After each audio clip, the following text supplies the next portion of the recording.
Hello guys! It's me again. It's me Olive dito po sa Greenfield Realty po ulit ano. So nandito po ako ngayon sa San Francisco, Quezon kung saan bibisita po ako ng isang property na overlooking. So mapapansin po natin, ayan, napakagandang property po na ibablog natin for today. So sa mga buyers po namin na love ang mga overlooking na property, so panoorin niyo po to. Ito pong property na to ay isang malaking property sa affordable na price po ano. So tara, ikutin po natin si 8 hectares na overlooking dito po sa San Francisco, Quezon.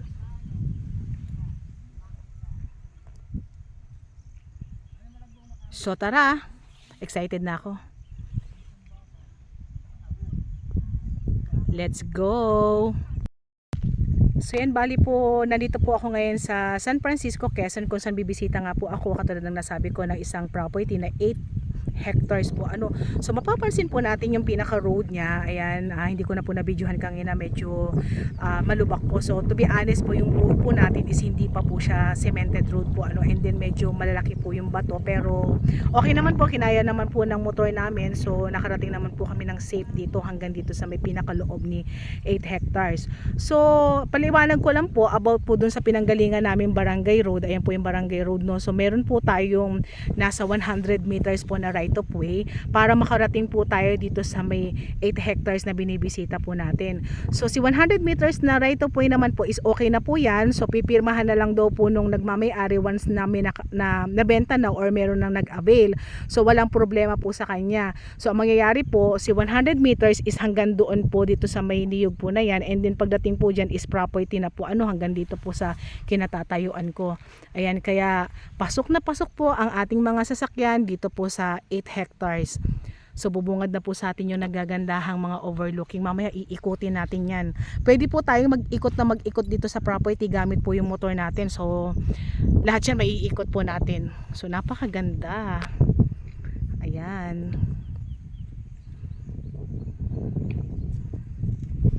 So tara, ikot na tayo.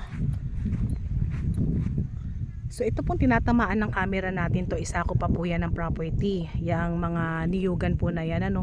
So yan po ay nasa 300 kapuno na ng niyog pa, and then mapapansin po natin hindi naman po ganun kataasan na yung niyog, pero medyo yun nga po, medyo mataas na po siya ng konti. Ayan, pero dikit-dikit siya. Yan na lang po yung natitirang niyog dito sa 8 hectares. So yung pong mga niyugan na yon hindi na po yun kasama, yun po ay kabilang property po no. And then ang pinaka palatandaan po ng boundary po nito is meron pong sapa dyan sa nagbabaybayan na yan, meron pong pinaka source ng tubig dyan, yan po yung pinaka landera. So mamaya try natin puntahan. Kabilaan po yung pinaka source ng tubig dito ano. So meron po tayong sapa, and then meron po tayong bukal. So nandun naman daw po sa part na yun yung pinakabukal niya. So mamaya pupuntahan din natin kung kakayanin po natin. Medyo mainit po kasi yung panahon.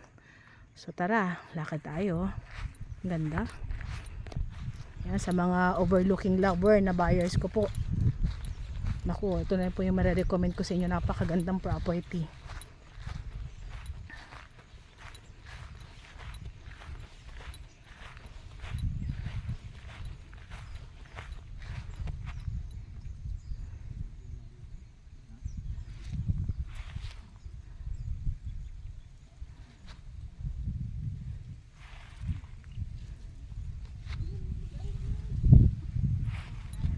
Sako pa po yan, yung medyo pababa na yan. So yung pagka ano po niya, pagka slope niya, and then pagka overlooking niya, napaka mild, and then para siyang ano, para kang namamasyal sa isang chocolate hills na property. Ayan oh, ganda. So tatry natin pumunta dun sa may pinakatuktok na yan. Ang ganda daw ng view dyan. Magmumotor po tayo mamaya.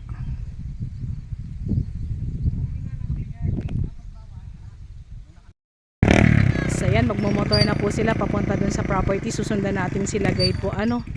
Ayan.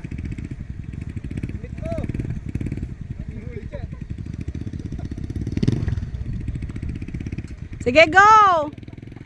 Andahan!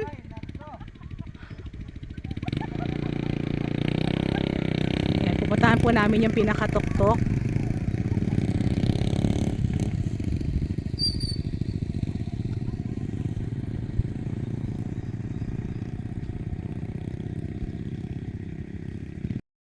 So yan po, nakarating na po ako sa may pinakatuktok. Talagang ay Diyos ko, ma-amaze po talaga kayo sa makikita nyo.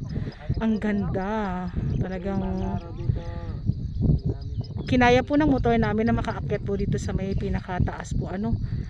So dyan po kami galing sa part na yan kung saan doon ako nagsimulang mag video. Ayan, sako po ng property yan.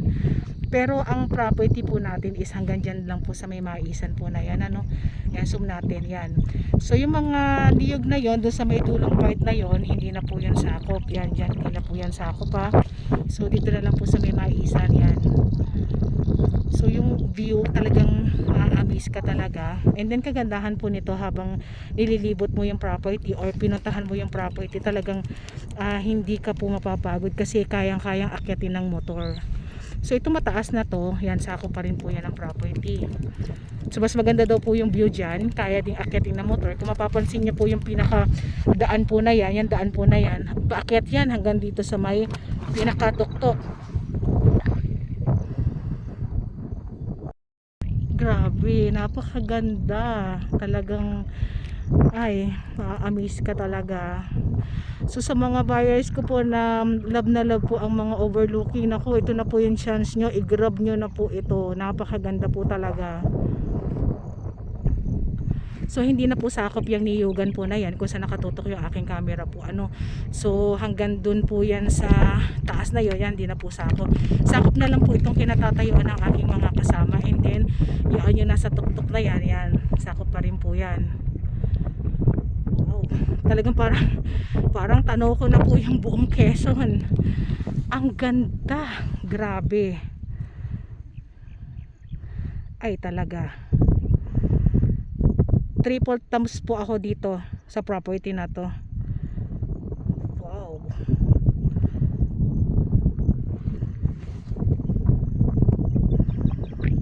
So hindi ko kailangan libutin yung property kasi dito pa lang po sa taas ay talaga namang alam nyo na po kung saan yung mga pinaka-boundaryhan niya. So itong property po na to ay hindi pa po ito nasukat ano. So dati daw po may dating sukat na to pero nawala po yung mga muhon. So nagbe-base na lang po sila doon sa mga katabing property na nagpasukat na. So may mga muhon na po nakatanim kaya alam po nila yung boundary to boundary po nila. And then ito po ay TCT title. Patay na po si owner pero buhay po lahat ng anak. So lahat po sila ay willing pong ibenta itong property na to.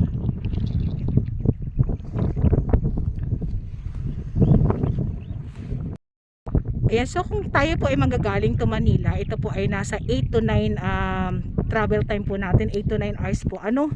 So medyo mahaba po yung oras ng ating pag-travel. And then about naman dito po sa pag-travel po natin dito papunta sa property, tayo po ay pwede maglabas-pasok from National Road to Barangay Road kasi meron po dito mga nakapilang mga van. So sa may labasan lang po yun, so pwede ka na po pumunta sa National Road. Yun nga po ang sasakyan po natin ay mga van. So mga for ano po yan, for rent or yun yung mga tinatawag na namamasada. And then kompleto po itong property po na to ha. Tayo po ay may source po ng kuryente. And then may source po tayo ng tubig, which is yun po yung Sapa and Bukal. And then may signal po tayo ng phone. And then ang kagandahan po nitong property na to, isang bentahe pa po nito, tanaw na tanaw po natin ang dagat. Ayan o, so napakagandang property. Mamaya tatry natin, magmumotor tayo papunta doon para mas makita po natin yung kagandahan po niya. Oh, ang ganda mag-picture.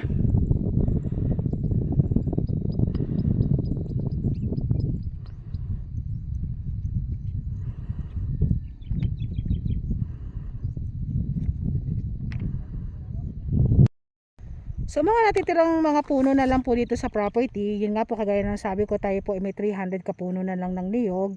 And then meron po tayo mga ilang puno ng mangga, langka. And then meron nakitang sampalok po rito no. And then may mga ilang puno po ng buli. So yun na po yung natitira sa property.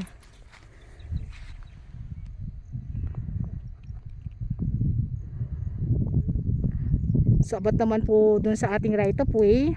Yan po ay nasa 40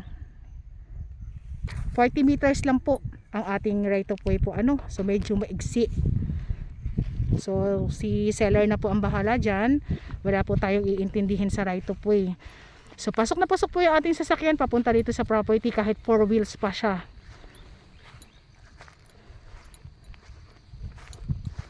Ang ganda.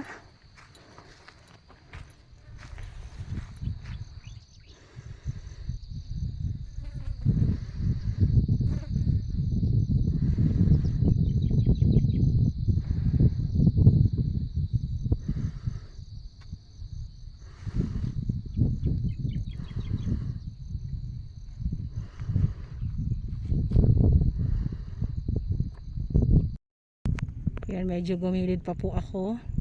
And then mapapansin po natin dun sa baba na yan, ito zoom natin, ano, may bakod. Ayun po, yan po yung pinakalanderas nila to another property. Diyan po kami galing sa baba kanina, so napansin ko na yan kanina.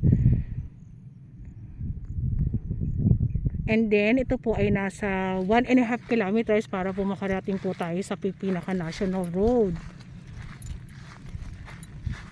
Ayan, lapit tayo. So nagpayong po ang inyong lingkod, napakainit, pero gusto ko libutin. Super love ko ang mga overlooking na property. Wow, ay talaga naman.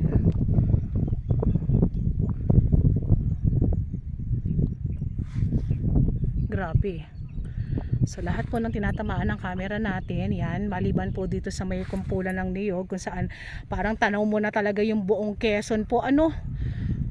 So yan po ay hindi nasakop ng property syempre.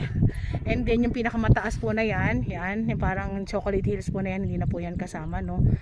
Pati po yung mga kumpulan ng niyog na yan, bali ito na lang pong isang mataas na to, and then ito pong may nakatayong motor. Ayan, kung saan nakatayo rin po yung aking mga kasama yan, ay sorry, yan, sakop po yan.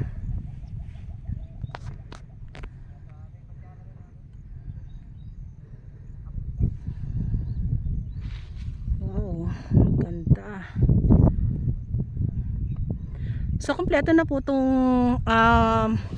ito pong documents nitong property po na to, ano. So meron na po tayong nakuhang certified true copy, and then nabisita na rin po natin yung harap at likod po ng title. So malinis naman po, wala pong pagkakasanla or wala pong encumbrances po, ano.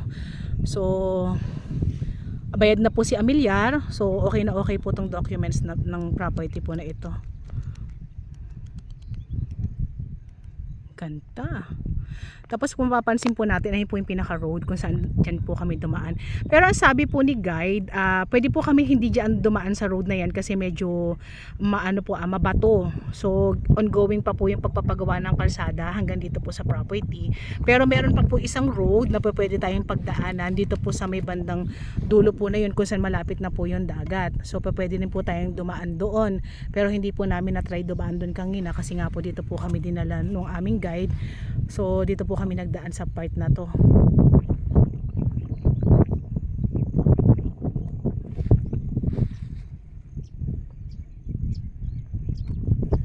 So yan po sa mga naghahanap po na mga buyers ko po na naghahanap po ng property na overlooking, kagaya po na nasabi ko, malaking cut pero affordable na price. Naku, ito na po yung marerecommend ko po sa inyo, napakaganda po. So ito po ay San Francisco, Quezon, kung saan marami po tayong mga beach resort po dito, mga white sand. So magandang idea po kung sakali po dito tayo bibili ng property. Bukod sa meron ka ng ganitong kagandang overlooking, pwede ka pa pong mag-relax kasi marami nga po mga white sand dito na dagat. So avail na po kayo, ready po kami for reservation. Ayan, ang ganda.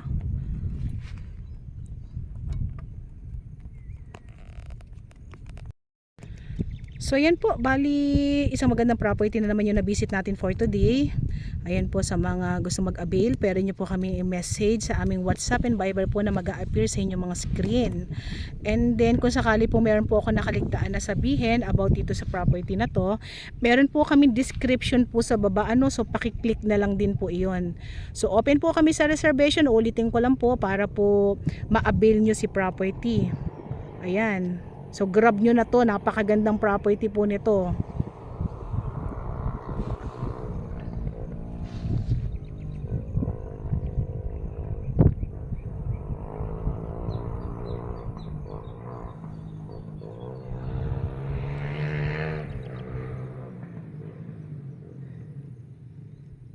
So yan po, bali lalabas na kami ng pinaka area. Ayan.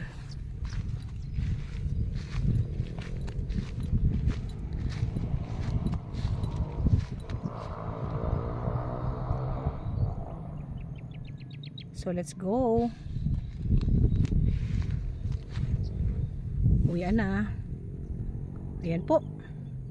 So by the way, it's me again, Olive, your site locator dito po sa Greenfield Realty.